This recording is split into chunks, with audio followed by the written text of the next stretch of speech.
Hey friends, I'm Belle, and sometimes on this channel we do things that are silly, goofy, and fun.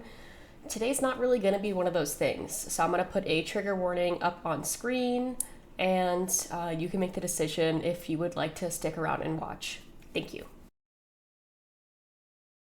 Like many middle schoolers in the 2010s, I was obsessed with the show Dance Moms. Every week, my sister and I would anxiously await the next episode on Lifetime, rooting for Chloe, Nia, or Paige to get the solo they deserved. And every week, they were robbed. Maddie was the villain in our eyes, always glorified by Abby, always the one with the attention on her, always the one to win. As we got older, we had less time to watch, so by the time Jojo Siwa joined the Dance Moms cast, I was a freshman in high school, obsessed with appearing normal and ashamed of everything about myself, even my liking of this popular Lifetime show. It's no surprise I failed to appear normal and fell into the one community that gave every slightly gay nerd a chance to have friends, the theater department. I saw the pressure put on my fellow castmates who could actually carry a tune, getting cast center stage, appearing in every scene, attending every single rehearsal, and staying well into the night while myself and the other extras were free to goof off in the auditorium or go home and get some rest.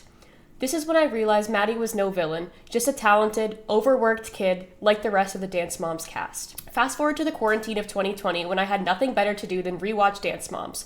Armed with my almost fully developed frontal lobe, all I could focus on was how Abby Lee Miller exploited every child who fell into her circle. The kids, especially Maddie with permission of her mother Melissa, were incredibly overworked. With daily rehearsals and weekend competitions, there was no time for these kids to just be kids. And this show consisting of kids is exactly what made Dance Moms marketable. I got into this show when I was a child. Watching the group dynamics of other girls my age was interesting and somewhat relatable. If I didn't have the nostalgic factor involved, I don't think I would be interested in watching Dance Moms as an adult. But this show aired on Lifetime, not Nickelodeon. So if kids weren't the target audience, who was? This article from The Hollywood Reporter speculated that this audience consisted of other parents because it, quote, makes them feel better about themselves. But I think that's a bit of an oversimplification. Just from personal experience alone, my mom and a lot of my friends' parents despised this show. They didn't want us kids to think behaving like this as an adult was considered okay. I said, Brooke, is your mother speaking for you? Out of my face, girls, out the room. I found one online forum of adults talking about liking this show, but it seems to be confined to the niche of other parents in the dance scene, and even then you get comments like this. I quoted a couple of times because I didn't switch channels after Project Runway. I thought it was horrific. I see a lot of therapy in those little girls' futures. The fact is, Dance Moms averaged 2.2 million viewers in its prime, and for comparison, Drake and Josh averaged 3 million viewers in its prime, consisting of a predominantly kid audience. But 71% of the Dance Moms audience was aged 18 to 49, meaning their audience was not predominantly children. So could an audience of children and other people in the dance world achieve this viewership alone? Or is there another core audience missing? Maybe one that's particularly disturbing, nearly impossible to identify, and downright vile? Surely the risque get-ups of topless showgirl outfits and eyebrow-raising performances as a plastic surgery-themed routine that had the girls rolling around in flesh-covered costumes, complete with sewn-on surgical scarring, couldn't possibly attract the wrong kind of people. Wait, what's that? The topless showgirls episode had the highest ever view count rating for the series? Lifetime pulled the episode, and it's no longer on their YouTube channel? Okay, well, at least Lifetime took action in this particular instance, and I'm sure that was the last of this little issue, right? Dance Mom stars in their battle with alleged stalkers and pedophiles. You're kidding. You have got to be kidding me. There's no way. Oh, I'm sure Lifetime stepped in to help, right? Okay, so in response to the multiple stalkers that these children had, Lifetime hired one security guard or had the camera crew intervene. Despite raking in millions per episode, Lifetime only dished out one security guard and left the cast completely unprotected while the cameras weren't running. Look, am I saying that Abby Lee Miller and the Lifetime producers, and even some of the parents of these children, were directly catering to and profiting off of pedophiles in their audience? If we look at the analytics from episodes where the kids are wearing even more revealing outfits, the results are telling. But legally speaking, I would never say that. So let's just say if that was the case, is it possible that someone could follow this playbook and amass their own fortune doing so? At only 18 years old, Jojo Siwa is living her best life with her net worth of $14 million.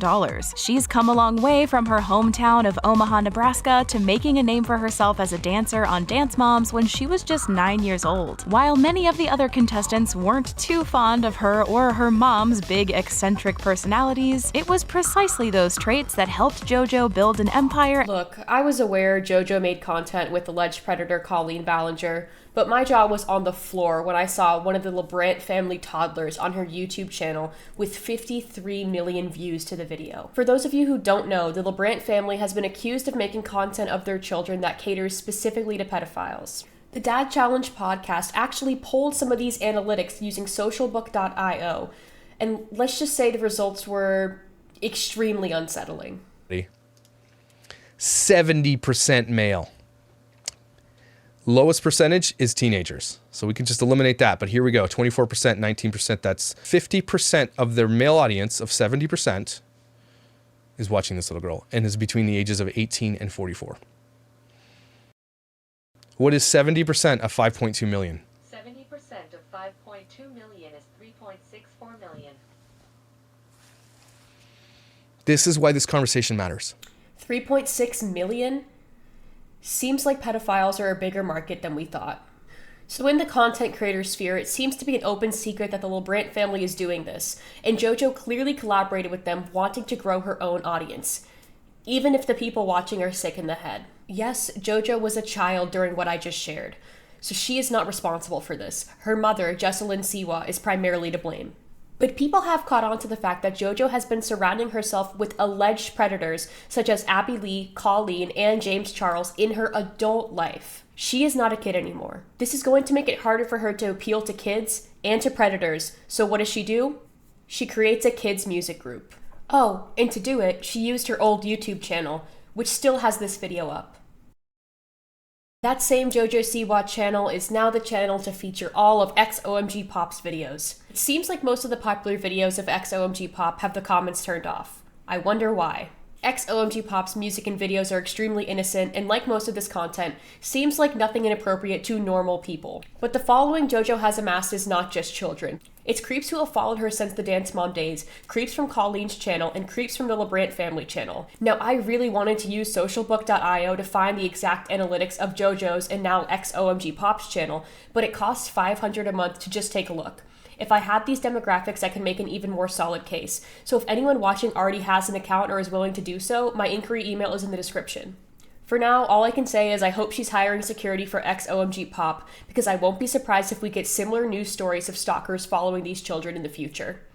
We already have one former group member talking about the emotional abuse she experienced working under Jojo and Jesselyn from this Rolling Stones article. Jojo Siwa promised them pop stardom. They say they were thrown in the trash. This article talks about former XOMGPOP member Leah Sanderson, who was fired from the group because her mother, Angie Sanderson, got into a verbal altercation with the other moms over grueling rehearsal hours, lack of compensation, and an erratic school schedule. Mind you, the only reason we have this article is because Angie refused to sign an NDA, unlike all of the other moms. We learn in this article that allegedly, Jojo and Jesselyn have essentially become Abby Lee Miller 2.0.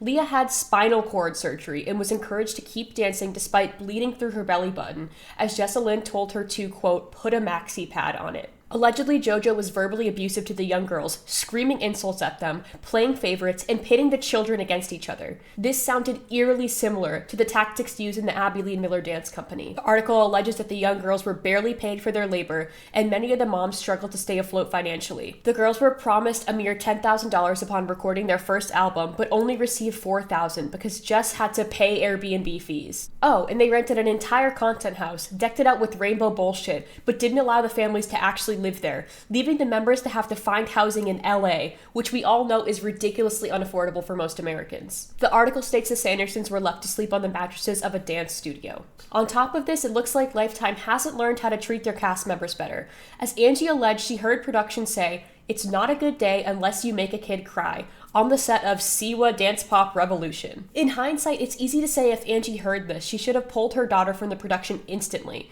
But it does seem like this is something Leah wanted herself and wasn't necessarily forced into like some of the kids on Dance Moms. In the article, Angie says, "I blame myself because I felt like I was taking something away from Leah," she says. I wasn't offering to sign my parental rights over. If I was the problem, I was just going to have one of my older daughters come out and be on set with Leah so she could remain in the group. Ultimately, her efforts were for naught.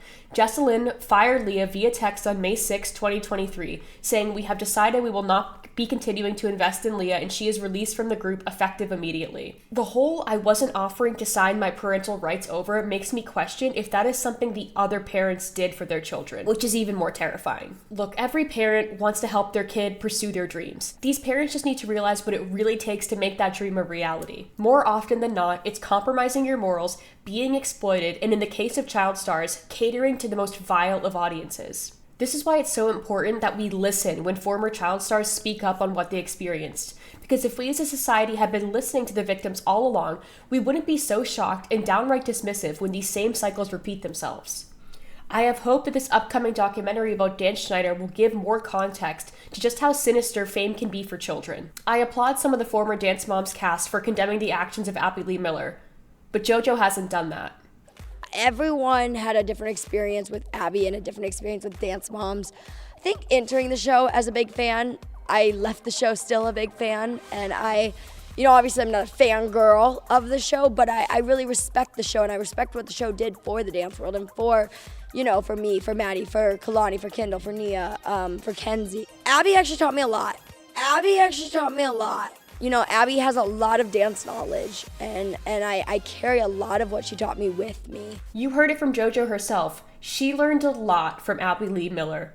In that Rolling Stones article, Leah stated that JoJo was someone she looked up to. I'm sure Leah thought, if JoJo's doing okay now after all of that, I should be fine too, and this is just the way it has to be.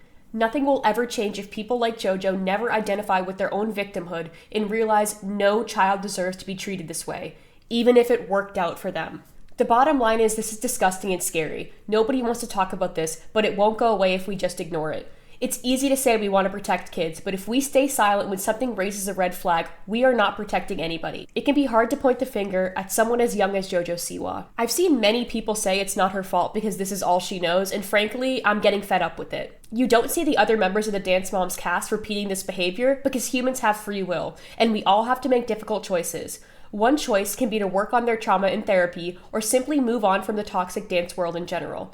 Another choice can be to continue this cycle. Victims can use the tools of their masters to become perpetrators themselves. The level of trauma the Dance Moms cast went through is unimaginable, and if they don't take action with consistent unlearning through therapy, it isn't outrageous to assume that some might fall back into the toxicity they picked up on during childhood. Or worse, actively repeat that toxicity to profit themselves. Like the saying goes, your trauma is not your fault, but your healing is your responsibility. With XOMGPOP seemingly not working out for JoJo and Jessalyn, maybe they'll start to realize that making content of children for profit is wrong.